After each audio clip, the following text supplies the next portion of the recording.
Welcome to my YouTube channel.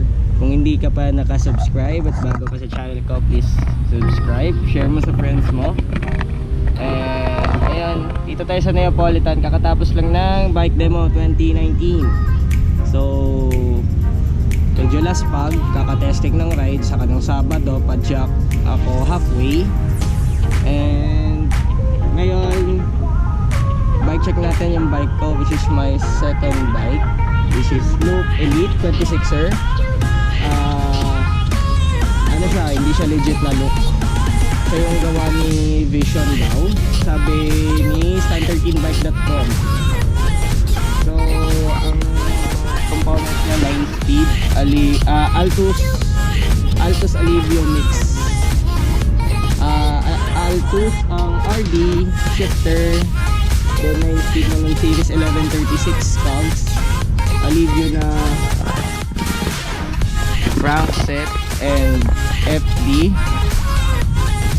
Then ano pa ba? Ikot tayo. Velo 9 sa speedometer, wired hydraulic brakes, then McFarlane na flashlight, which is minsan sa cyclocross ko ginagamit.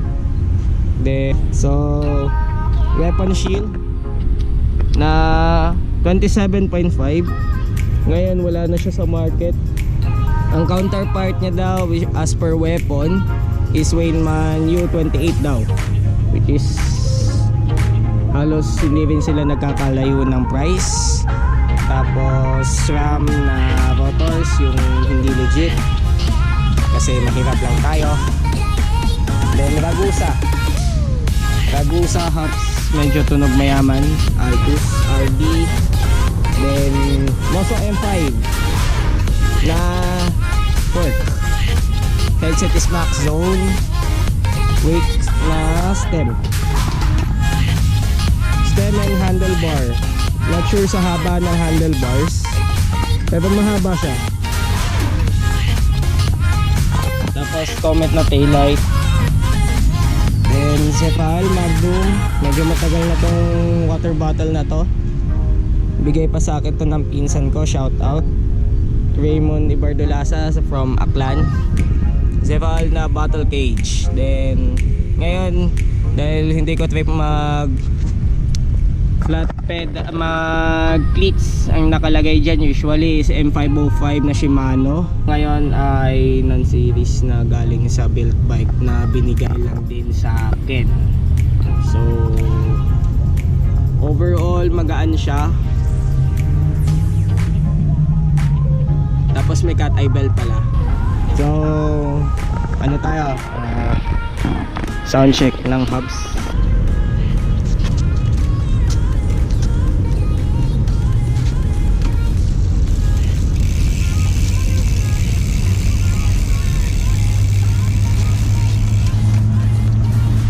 So kahit papano may tunog mayaman. So ayun, daming nagka-race. Kahit papano tunog mayaman siya. Ang price ng hubs is 2,000. Sa may bagong silang ko siya nakuha sa sa bike shop doon. Yung malaking bike shop doon sa may phase 1. So naka crank boots din siya.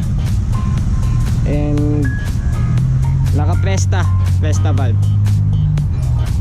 valve na maxis yata to kasi na tanggal yung valve nun yung nakaraan.